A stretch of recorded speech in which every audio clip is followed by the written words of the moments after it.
जी, अस्सलाम वालेकुम। उम्मीद है कि आप तमाम दोस्त खैरियत से होंगे और आज का दिन भी ट्रेडिंग के हवाले से अच्छा गुज़रा होगा। एक और बहुत ही स्लो दिन मार्केट में वॉल्यूम ना होने के बराबर था। तमाम लोगों की नज़रें जो हैं, वो आईएमएफ के प्रोग्राम की तरफ हैं। बहुत सारे शेयर्स जो हैं, वो अपना टॉप लगाकर नीचे आ चुके हैं। उनमें एक स्पेस जो है, वो बन चुकी है।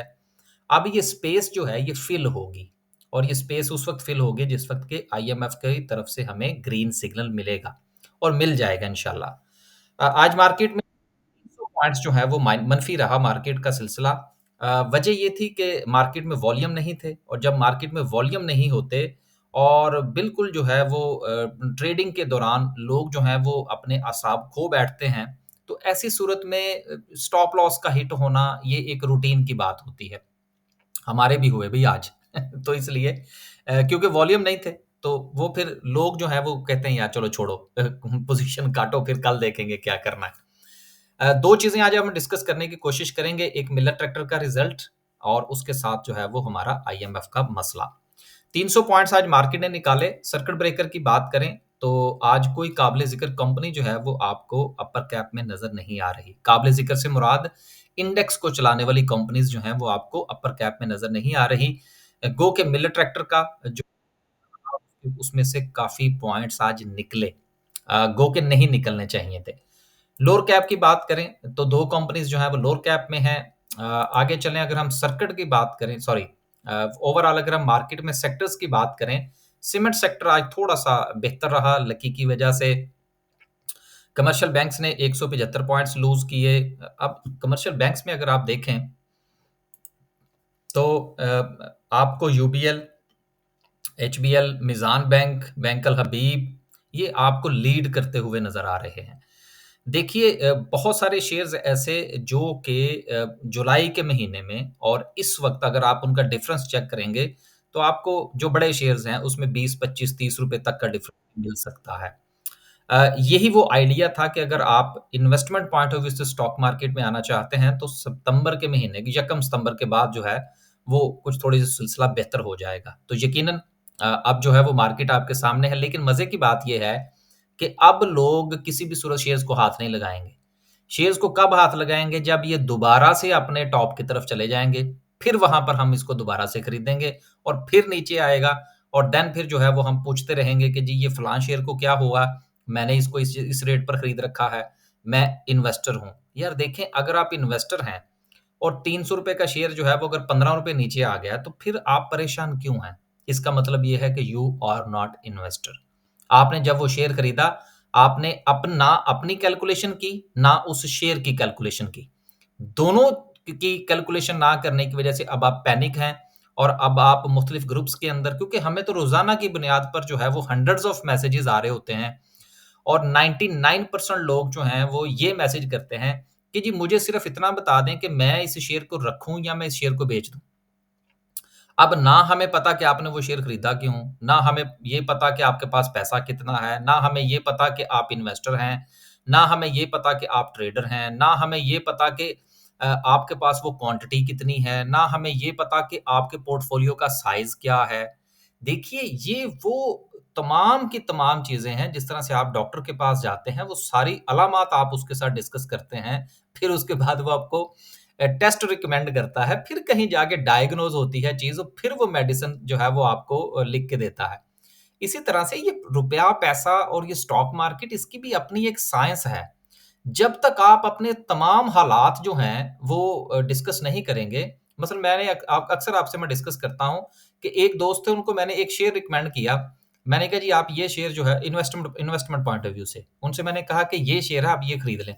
तो वो कहते हैं जी देखें जी ये शेयर जो थी ये तो नीचे जा रहा है। अब वही शेयर जो है वो वो बेहतर हो गया हालाँकि डिविडेंड उसने नहीं दिया। तो हर शेयर का एक साइकिल होता है लेकिन उसके लिए फिर वेट करना पड़ता है। डिपेंड करता है कि आप किस कैटेगरी में फ़ॉल करते हैं। इन्वेस्टर कैटेगरी में, स्विंग ट्रेड की कैटेगरी में, डे ट्रेड की कैटेगरी में या काइंड ऑफ ट्रेडिंग में। काइंड ऑफ ट्रेडिंग का मतलब ये होता है जिसमें आपकी ट्रेड 2, 4 दिन, 8 दिन, 10 दिन चल जाती है, देन आप उसमें से एग्ज़िट ले लेते हैं या स्टॉप लॉस हिट हो जाता है, आप उसमें से एग्ज़िट ले लेते हैं। तो अपना फैसला करके आप मार्केट में आइए, तो फिर इंशाल्लाह आपका स्टॉप लॉस भी हिट होगा तो आप परेशान नहीं होंगे। आगे चलते हैं जी और बात करते हैं कैंडल की बाद में बात करेंगे। अब इस वक़्त मसला क्या आ रहा है? मसला ये आ रहा है कि फाइनेंसिंग गैप जो है वो पाकिस्तान का इस वक़्त तक बरकरार है। सऊदी अरेबिया, चाइना इनसे जो हमारे मामलात हैं वो अभी पूरी तरह से पाया तकमील की तरफ पहुँचते हुए नज़र नहीं आ रहे। क्योंकि हमारे ज़मीनी हक़ाइक़ जो हैं उन पर हमारे दोस्तों को तहफ़्फ़ुज़ात हैं। और उन तहफ़्फ़ुज़ात को दूर करने की पूरी कोशिश की जा रही है और उसके साथ-साथ जो कमर्शियल लोन्स हैं, वो भी लेने की कोशिश की जा रही है, गो के अपना जो फाइनेंसिंग गैप है, उसको बेहतर करने के लिए। गो के अगर हमें वो कर्ज़ाजात मिल जाते हैं, तो उनका अच्छा खासा इंटरेस्ट हमें पे करना पड़ेगा।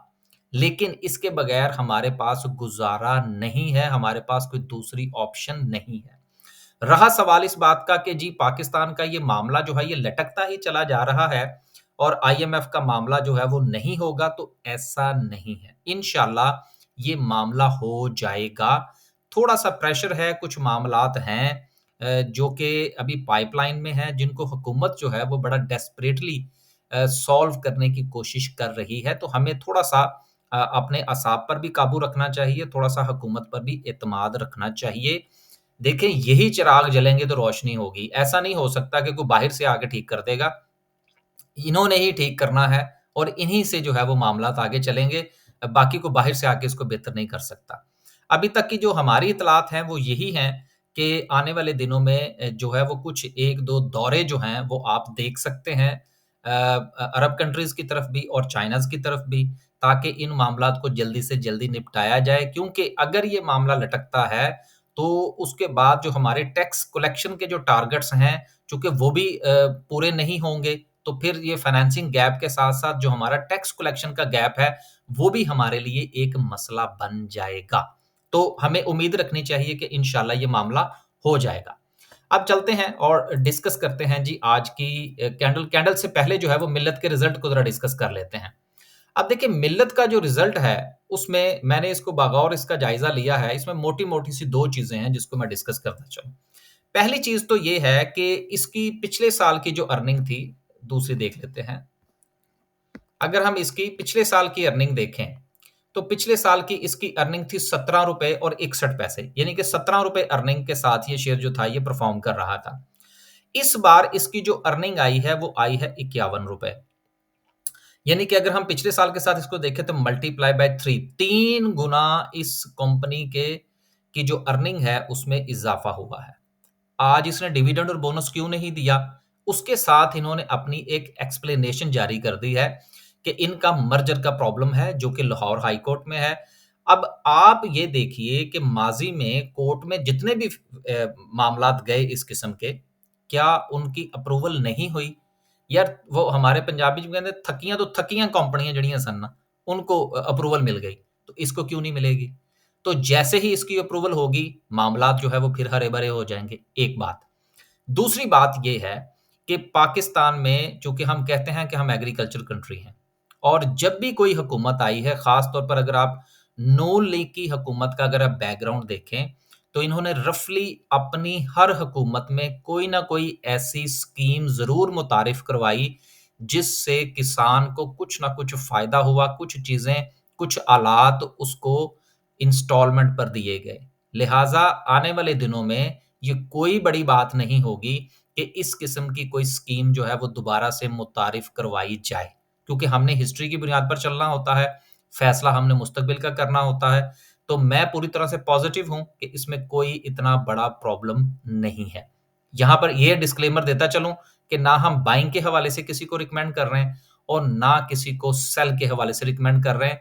और उसके साथ मैं ये भी डिस्क जो है वो देता चलूँ डिस्क्लेमर कि ये मेरे पास भी नहीं है, ना मैंने रिकमेंड कर रखा है। क्योंकि होता है ना बाज़ औक़ात हम चीज़ों को डिस्कस करते हैं कि चलो मेरे पास है तो सिलसिला चल जाएगा, ऐसा कुछ नहीं है, मेरे पास भी नहीं है। मेरे तमाम ग्रुप्स के लोग जो मेरे साथ काम करते हैं वो भी इसको सेकंड करेंगे कि हमारे पास ये नहीं है, ना ही हमारी रिकमेंडेशन में है। तो इसलिए ये बिल्कुल फ़ेयर जो है वो मशवरा दिया जा रहा है कि आपको इसमें परेशान होने की ज़रूरत नहीं है। बाकी आपने अपना फ़ैसला अपने ज़मीनी हक़ाइक़ के मुताबिक करना है। तो ये 2 चीज़ें अच्छी थी वो डिस्कस हो गई। अब चलते हैं और आज की कैंडल को देखते हैं। कैंडल में सबसे पहली चीज़ आप ये देखिए कि आज मार्केट में वॉल्यूम जो था, वो ना होने के बराबर था। बिल्कुल कोई वॉल्यूम नहीं था और सारा दिन जो है वो ड्राई रहा वॉल्यूम। इसके साथ अगर हम देखें तो मार्केट जो है वो अपने हाई के साथ टच करने के बाद जहां से इसने रिजेक्शन लिया था, बार बार मार्केट जो है वो उसी लेवल को अपना टॉप बनाकर और डबल टॉप बनाने के बाद जो है वो वहां से हमें थोड़ा सा डिप लेती हुई नजर आ रही है। जहां पर इस वक्त मार्केट मौजूद है 78,500, ये बहुत इंपॉर्टेंट लेवल है। अगर मार्केट यहां से निकलती है, जो कि निकल सकती है अगर कोई न्यूज जो है वो मार्केट को सपोर्ट नहीं करती, देन मार्केट के पास नीचे जो लेवल होगा वो होगा 78,000 का।